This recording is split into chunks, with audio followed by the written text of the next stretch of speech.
Parallel Park, thanks for the comment. So how would one go about acquiring businesses? Now, I've only got 10 minutes here, and this is a big subject. It is something that we train our clients on, essentially helping them acquire competitive strategic businesses and allow them to amplify their value. I'm going to give you a crash course on the philosophy of what we call the integrated acquisition strategy of making strategic acquisitions that allow you to use arbitrage to your advantage to make more profit and then build a more valuable business enterprise. So let me show you.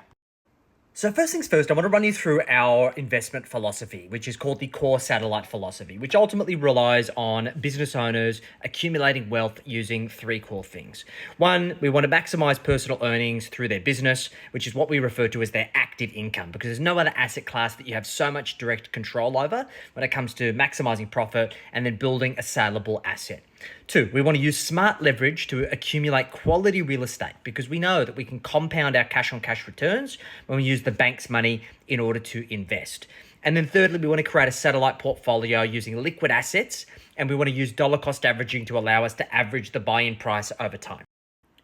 Now, when it comes to acquiring businesses, it's about growing this, right? And the reality is when you're growing a business, you are either going to invest your own energy, expertise, and resources to grow your business, or you are going to strategically acquire somebody else's effort in their business and use that as an accelerator to get where you want to go.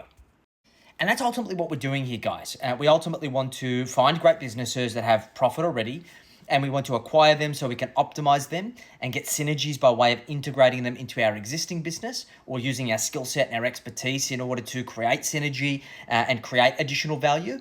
And then we also want to create what we call valuation arbitrage, where we can buy a business at a certain multiple, and then as a result of what we do in the economy of scale, then we ultimately then get to a higher valuation and in turn build more wealth.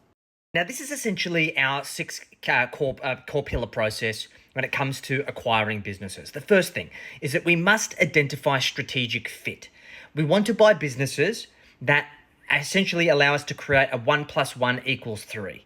What I mean by that is that I want to buy businesses that are related to my existing business and allow me to leverage my market advantage and my existing infrastructure in order to get an additional valuation arbitrage. I'll talk a little bit about that shortly. Next is deal structure. How do we structure the deal? How much are we going to pay up front versus in retention? How are we going to fund it? Are we going to buy the assets? Are we buying shares? Is there going to be an exchange of equity in our business? There's multiple ways that you can structure a deal, and that largely dictates whether we should proceed.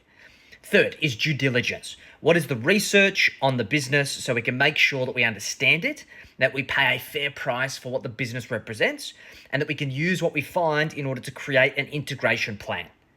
Four is integration planning. So how are we going to take this business and how are we going to get it singing off our song sheet? And what are the initiatives that we're going to implement in what order and to what effect in order to get our return on investment? Five is integration implementation. How do we actually roll that out? Who's responsible? What are the resources? And then how do we measure the results? And then six, what are the external factors? What's the macroeconomic factors that are outside of our control? Now, the number one mistake that I see is that the vast majority of business acquirers try and buy the business for the cheapest possible price.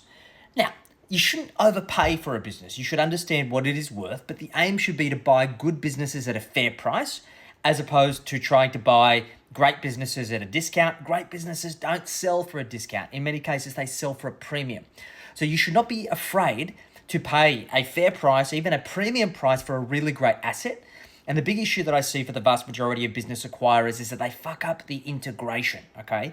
They buy a business, they don't have a good integration plan. They just assume that they're going to buy this business and then sell all of these new clients and customers on their existing shit, and everything's going to be awesome, and that's how they're going to make all of their value. That's not how it works.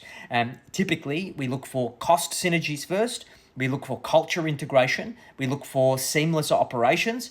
And the last thing we do is we look for revenue synergies because that's always the thing that takes the longest to achieve.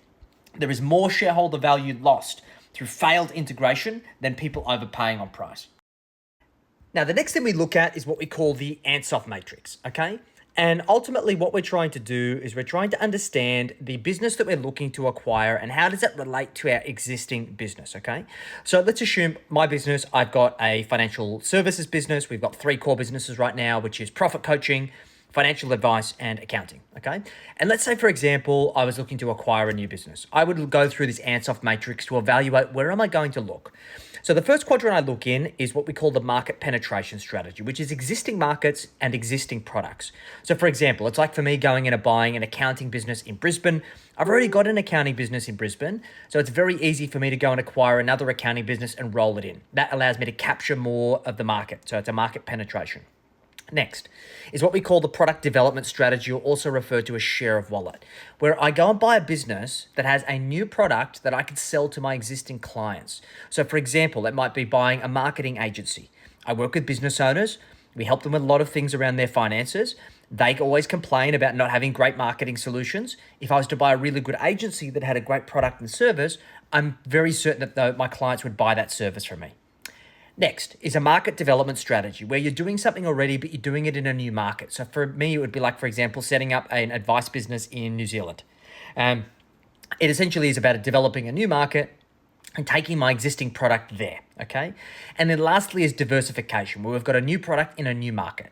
And you would be here if you had no core business right now, or you would be here if you were acquiring a business that's completely unrelated. So it's like me going and buying a cafe.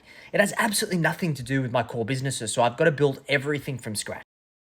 So this is in a nutshell how you go about doing this. And ultimately it's about having a philosophy and a strategy about going and acquiring businesses, having the education and the insights to know what you're doing. Then it's about building a pipeline of opportunities. It's disheartening because there's a lot of work that goes into each due diligence exercise, and we typically only go ahead with about 1 out of every 5 businesses that we look at. I also expect that number to drop to about 10%, 1 in every 10. So you're putting a lot of effort, a lot of energy in order to put these deals together, and they don't always work out, or you end up walking away. And then it's about getting your reps, right? And it's about understanding, based on your current financial position, how are you going to fund it? What is the type of acquisition you're looking for? And then continuing to ramp up the deal flow, the size of the deals over time. There is an immense amount of value to be created here, guys. We're going to see a significant transfer of wealth from the baby boomers to other generations. And a lot of the baby boomers kids don't want to take over their businesses. So there is a great opportunity to acquire really good businesses at a fair price and create an immense amount of value as a result. So if you've got any questions, hit me up in the comments. I've got a ton of resources in my link in bio, so feel free to jump on that, complete the scorecard, and you'll get all the resources that we send out to our list. And any other questions, let me know.